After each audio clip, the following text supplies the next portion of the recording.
Good morning to all of you. Myself Madhu Trivedi. Now we will discuss about polity. In this video, we will discuss about 91st Amendment, which is related to Council of Minister. इसमें हम देखेंगे 91st Amendment में बहुत सारे concepts के बारे में हम इसमें समझेंगे. कुछ पॉइंट्स हैं 91st Amendment में, जैसे कि काउंसिल ऑफ मिनिस्टर के लिए 91st अमेंडमेंट लाया पहले क्यों गया, ये हम समझते हैं. हाँ, तो अगर हम इसके स्टोरी अगर हम देखें तो हुआ ये था कि डिफरेंट स्टेट्स में क्या होता है कि एक समय से डिफरेंट स्टेट्स में क्या हो रहा था, लगातार जब भी कभी भी कोई भी गवर्नमेंट बनती थी तो क्या होता था कि एक नॉर्मल एमपी है, हाँ, और फिर काउंसिल ऑफ मिनिस्टर की जब बात हुई तो मान लिया इलेक्ट होकर के एमपीज आए और वो मिनिस्टर बनने के काबिल थे या नहीं थे. हाँ, मतलब उसको अडॉप्ट करने के लिए एज अ मिनिस्टर होने चाहिए या नहीं होने चाहिए. मान लिया एमपी तो कोई भी हो सकता है, हाँ, एमपी अपनी जगह पे है, हाँ, लोकल में तो वो तो सही है, लेकिन एक मिनिस्ट्री दे देना, जैसे कि हेल्थ मिनिस्ट्री है, बहुत सारी मिनिस्ट्री, होम मिनिस्ट्री है, तो ये सब अपने आप में, हाँ, ऐसी मिनिस्ट्रीज़ हैं कि बहुत ही इंपॉर्टेंट हो जाती हैं. तो इन मिनिस्ट्रीज़ को किसी को दे देना, हाँ, कि नए एमपी को कि वो मिनिस्टर बन जाए. उसके पास प्रॉपर एक्सपीरियंस्ड होना चाहिए, उसके लिए वो क्वालिफिकेशन होनी चाहिए. मिनिस्टर के लिए क्वालिफिकेशन क्या, मतलब जो उसकी पोस्ट है उसको एटलीस्ट वो सेटिस्फाई तो करे.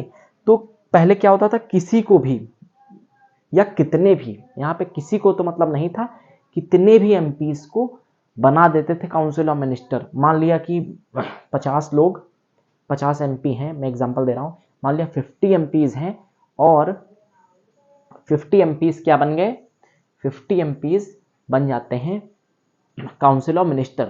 तो जब 50 एमपीज काउंसिल ऑफ मिनिस्टर बनेंगे, मान लिया कि 50 एमपीज हैं हाँ गवर्नमेंट में, और मान लिया 50 नहीं 40 एमपीज बन जाते हैं काउंसिल ऑफ मिनिस्टर. तो अब देखिए कितना बड़ा नंबर हो गया, 40 एमपीज काउंसिल ऑफ मिनिस्टर हैं, मतलब सभी मंत्री हैं. मतलब कोई ऐसा नहीं कि मंत्री ना हो, केवल थोड़े से मात्र कह दे अगर 5% ही ऐसे हैं जो कि एमपी नहीं, जो कि काउंसिल ऑफ मिनिस्टर में नहीं है. तो अगर ऐसा होने लगे, और ये बात है क्यों कि ऐसा 91st अमेंडमेंट लाया ही क्यों गया, तो ये रीज़न था कि अगर काउंसिल ऑफ मिनिस्टर जो होता है उसके लिए बहुत ज़्यादा खर्चा आता है, हाँ, बहुत ज़्यादा एक्सपेंडिचर होता है, क्योंकि काउंसिल ऑफ मिनिस्टर को एक बहुत कह सकते हैं बड़े अमाउंट में बहुत सारी सुविधाएं मिलती हैं. हाँ, उसके जो प्रिविलेजेस होते हैं वो काफ़ी एमपी से ज़्यादा होते हैं. तो क्या होगा, एक्सपेंडिचर बढ़ रहा है. हाँ, कितने भी मतलब उतने मंत्रियों की ज़रूरत नहीं है, उतने मंत्रालय क्रिएट किए जा रहे हैं, मतलब मिनिस्ट्री क्रिएट करी जा रही हैं. जैसे फॉर एग्जांपल कहीं पे किसी मिनिस्ट्री की ज़रूरत नहीं है, हाँ, लेकिन उस मिनिस्ट्री को वहाँ पे क्रिएट किया जा रहा है. मान लिया हाँ कि कहीं पे म्यूज़ियम बनाने हैं, हाँ, तो मान लिया कि कहीं पे म्यूज़ियम से रिलेटेड मिनिस्ट्री क्रिएट करे दे रहे हैं, हाँ, कि ये म्यूज़ियम मिनिस्टर होगा, हाँ, तो ये म्यूज़ियम वगैरह बनाएगा, उनकी देखभाल करवाएगा, कौन, म्यूज़ियम मिनिस्टर. तो ऐसा कोई मिनिस्टर हो सकता है. हाँ, तो ऐसे मतलब मिनिस्ट्रीज़ को क्रिएट करके मिनिस्टर रख दिए जाते थे पहले. तो क्या हुआ, जब गवर्नमेंट में ऐसा होने लगा तो 91st अमेंडमेंट आया. तो 91st अमेंडमेंट के जरिए ये निश्चित हुआ कि कम से कम मेंबर रखे जाएंगे एज एमपी, मतलब more than 15% should not council of minister, मतलब मोर देन 15%, मतलब जैसे अगर गवर्नमेंट में 100 एमपीज हैं तो उनमें से केवल 15 एमपीज क्या करेंगे, as a council of minister adopt करेंगे पोस्ट को एज अ मिनिस्टर. लेकिन उनमें से जो बाकी बचे हुए लोग हैं वो मिनिस्टर नहीं बनेंगे. ऐसा नहीं कि सभी को काउंसिल ऑफ मिनिस्टर बना दिया जाए. तो नॉर्मल एमपी या मिनिस्टर, तो इन दोनों में प्रिविलेजेस का बहुत बड़ा फर्क है. जो काउंसिल ऑफ मिनिस्टर्स होते हैं उनके पास बहुत ज़्यादा प्रिविलेजेस होती हैं, और एमपी की बात करें तो उसके पास होती हैं प्रिविलेजेस मतलब सुविधाएं, हाँ, बहुत सारे राइट्स, हाँ, लेकिन अगर एमपी की बात करें तो उसके पास इतनी नहीं होती. तो ये एक्स्ट्रा एक्सपेंडिचर है गवर्नमेंट के ऊपर. मान लिया किसी स्टेट में, किसी राज्य में या पूरे नेशन में लोग पॉवर्टी से जी रहे हैं, लोग गरीबी से जी रहे हैं, और वहाँ पे जो गवर्नमेंट में लोग आए हैं उनमें आधे से ज़्यादा क्या है, मिनिस्टर्स हैं. जबकि वो होने क्या चाहिए नॉर्मल एमपी, लेकिन नई नई मिनिस्ट्रीज क्रिएट करके उनके ऊपर हायर एक्सपेंडिचर हो रहा है, बहुत ज़्यादा खर्चा हो रहा है।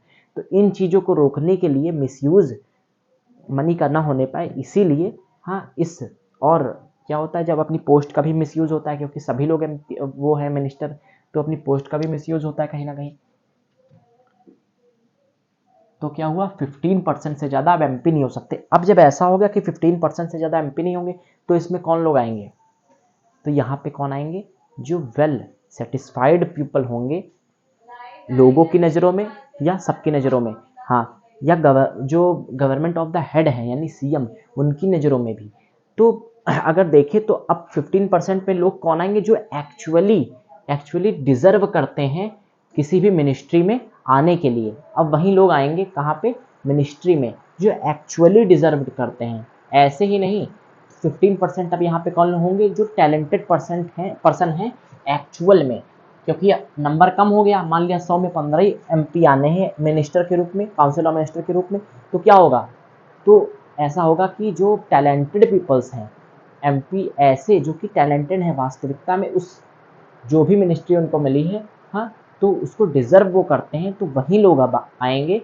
तो इससे क्या हुआ कि इससे अगर हम देखें इफिशियंसी बढ़ गई।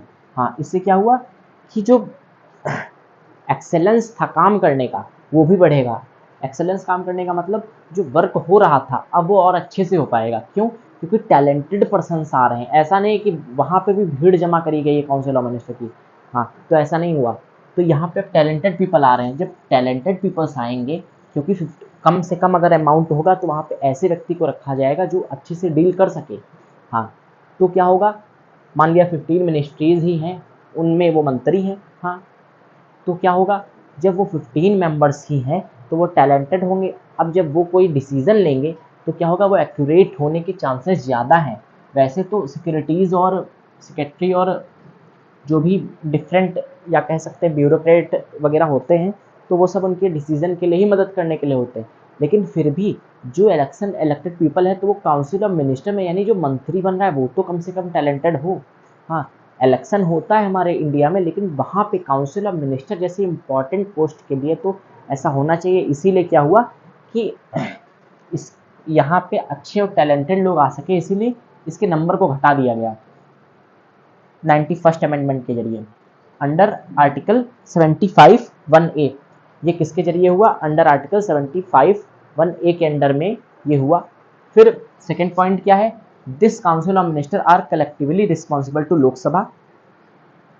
मतलब कलेक्टिवली रिस्पॉन्सिबल मतलब क्या हुआ, यहाँ पे मान लिया अगर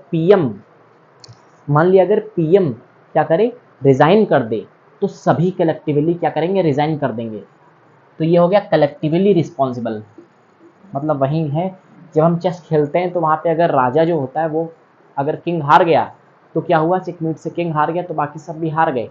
वही होता है यहाँ पे, अगर पीएम ने रिजाइन कर दिया तो क्या होगा, बाकी सारे काउंसिल ऑफ मिनिस्टर भी रिजाइन कर ही देंगे, उनकी सरकार गिर जाएगी। तो क्या होगा, कलेक्टिवली रिस्पॉन्सिबल है किसके लिए, लोकसभा के लिए। और इंडिविजुअली रिस्पॉन्सिबल टू प्रेसिडेंट।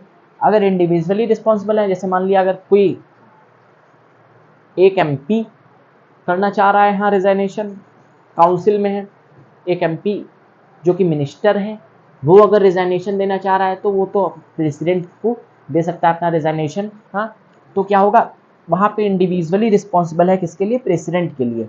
यहाँ पे ऐसा नहीं कि उस व्यक्ति के रिजाइनेशन से हो जाएगा कि कलेक्टिवली रिस्पॉन्सिबिलिटी आ जाएगी। मतलब उस एक मान लिया एम्प्लॉयमेंट मिनिस्टर हैं, तो अगर उन्होंने क्या किया, रिज़ाइन कर दिया, केवल एम्प्लॉयमेंट मिनिस्टर ने रिज़ाइन कर दिया, तो ऐसा थोड़ी ना हुआ कि प्राइम मिनिस्टर और बाकी जितने भी मिनिस्टर्स हैं वो सारे के सारे रिज़ाइन करें, ऐसा तो हो नहीं सकता। लेकिन अगर पीएम रिज़ाइन कर दे या सीएम रिज़ाइन कर दे तो क्या होगा, पूरी गवर्नमेंट गिर जाएगी। तो यहाँ पे ये इंडिविजुअली रिस्पॉन्सिबल है प्रेसिडेंट के लिए। फिर there is no legal responsibility to anyone. यहाँ पे लीगल रिस्पॉन्सिबिलिटीज़ नहीं होती हैं। 3 टाइप्स की रिस्पॉन्सिबिलिटीज़ होती हैं। पहली है कलेक्टिवली रिस्पॉन्सिबल, फिर कानूनी तौर पर रिस्पॉन्सिबल यहाँ पे नहीं होता है, हाँ, काउंसिल ऑफ मिनिस्टर में, लेकिन यूएसए में होता है। दूसरी होती है इंडिविजुअली रिस्पॉन्सिबिलिटी, हाँ, और फिर है लीगल रिस्पॉन्सिबिलिटी। फिर तो इन तीनों में होती है, लेकिन यहाँ पे इंडिया में लीगल रिस्पॉन्सिबिलिटी नहीं है, हाँ, लेकिन यूएसए में होती है। केवल हम यहाँ पे एक कॉन्सेप्ट समझ रहे हैं बस। फिर if any MP disqualify from the house then he and see remove as the minister also. यहाँ पे ये मतलब है कि अगर एमपी, मतलब मान लिया अगर सांसद है कहीं का वो, और वो डिस्क्वालीफाई कर दिया गया, मान लिया राज्यसभा में सांसद है तो उसको क्या किया गया, डिस्क्वालीफाई कर दिया गया, तो क्या होगा, इवन वो मिनिस्टर की जो पोस्ट वो संभाल रहा था, मान लिया वो किसी मिनिस्ट्री में है, हाँ, जैसे मान लिया होम मिनिस्टर ही क्यों ना हो, अगर वो एज एमपी चला गया तो फिर क्या होगा, हाँ, तो वो होम मिनिस्टर के जो होम मिनिस्ट्री है तो उसको छोड़ करके उसको जाना होगा। मतलब अब वो कोई, क्योंकि जब वो एमपी था तो लोगों की, क्योंकि अपने इंडिया में डेमोक्रेसी है तो पहले तो वो एमपी था ना, तो एमपी अगर हुआ तो डिस्क्वालीफाई हो गया अगर एमपी पोस्ट से, तो क्या होगा, मिनिस्टर से भी ऑलरेडी डिस्क्वालीफाई हो जाएगा। फिर क्या आया इसमें 91st अमेंडमेंट में कि a person can become a minister without become MP within 6 month ही और शी शुड एमपी। मतलब यहाँ पे ये है कि अगर कोई भी पर्सन चाहे तो, अगर वैसे तो देखे काउंसिल ऑफ मिनिस्टर में आएगा वहीं जिसको गवर्नमेंट को जिस पे भरोसा होगा। तो मान लिया ऐसा कोई टैलेंटेड व्यक्ति है, हाँ, कि जिसको मिनिस्टर बनाना चाहिए तो उसको मिनिस्टर बना देंगे, भले ही वो एमपी ना हो, हाँ, इलेक्टेड पीपल ना हो, एमपी ना हो, लेकिन अब 6 मंथ में, विद इन 6 मंथ वहाँ पे इलेक्शन करवाया जाए, जहाँ से भी वो लड़ना चाहे इलेक्शन करवाया जाए उस एरिया में, और फिर क्या हो, अपने आप को प्रूफ करे, वो वहाँ का एमपी बने, तो वो मिनिस्टर रह पाएगा। फिर क्या है point, minister can hold office of profit according to president pleasure. According to president pleasure minister क्या करेगा, अपने ऑफिस को होल्ड करेगा, मतलब काम करेगा किसकी एसेंट हो, किसके प्लेजर पे, प्रेसिडेंट के। मैंने कहा था ग्रांड फादर है कौन, प्रेसिडेंट, तो president as a grand father है। मान लिया यहाँ वही बात है यहाँ पे कि किसको खुश रखना है, हाँ, तो अगर घर में देखे तो अपने बड़ों को खुश रखे, तो वहीं जो प्रेसिडेंट हैं उनको क्या करे, अकॉर्डिंग टू प्रेसिडेंट प्लेजर हर काम होता है यहाँ पे। तो वो रूल नहीं करते हैं, प्रेसिडेंट क्या कर रहा है यहाँ पे, रूल नहीं कर रहा है, लेकिन क्या हो रहा है, लेकिन उनका होना जरूरी है, क्योंकि चेक एंड बैलेंस बहुत सारी एक्टिविटीज़ में रोल है प्रेसिडेंट का, वो वोट करवाते हैं, सारी चीज़ें प्रेसिडेंट ही करवाते हैं। तो यहाँ पे प्रेसिडेंट प्लेजर पे कौन काम करता है, होल्ड करता है अपने ऑफिस को, कौन, मतलब अपने काम करता है कौन, मिनिस्टर। फिर अ काउंसिल ऑफ मिनिस्टर और PM come from any house, Rajya Sabha और लोकसभा, प्राइम मिनिस्टर या काउंसिल ऑफ मिनिस्टर किसी भी हाउस से हो सकते हैं, प्राइम मिनिस्टर या अदर काउंसिल ऑफ मिनिस्टर जो हैं वो किसी भी हाउस से हो सकते हैं, इवन इट इज लोकसभा और राज्यसभा। जैसे फॉर एग्जांपल, तो अगर हम प्राइम मिनिस्टर की बात करें तो मनमोहन सिंह जी जो थे, डॉक्टर मनमोहन सिंह, तो वो कहाँ से थे, फ्रॉम राज्यसभा। और अगर नरेंद्र मोदी जी की बात करें तो वो कहाँ से थे, फ्रॉम लोकसभा। तो कहीं से भी हो सकते हैं, ऐसी कोई बात नहीं है। फिर president administer oath of council of minister according to 3 schedule, according to third schedule of the constitution. President क्या करता है, करवाता है ओथ काउंसिल ऑफ मिनिस्टर की, हाँ, that is for oath secrecy. Oath secrecy मतलब होता है यहाँ पे, ओथ सिक्रेसी का यहाँ पे मतलब है नो करप्शन, मतलब करप्शन नहीं करेगी गवर्नमेंट, इसलिए नो सिक्रेसी का यहाँ पे मतलब है कि करप्शन गवर्नमेंट नहीं करेगी।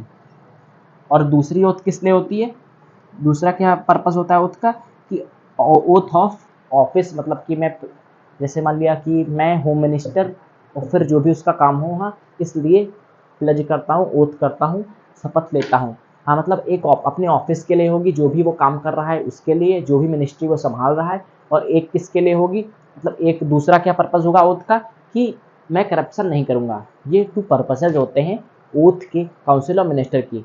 तो ये सारे कुछ पॉइंट्स हैं, आपको ये क्या करने पड़ेंगे, रिवाइज करने पड़ेंगे। Now please revise it and please take a screenshot. Thank you.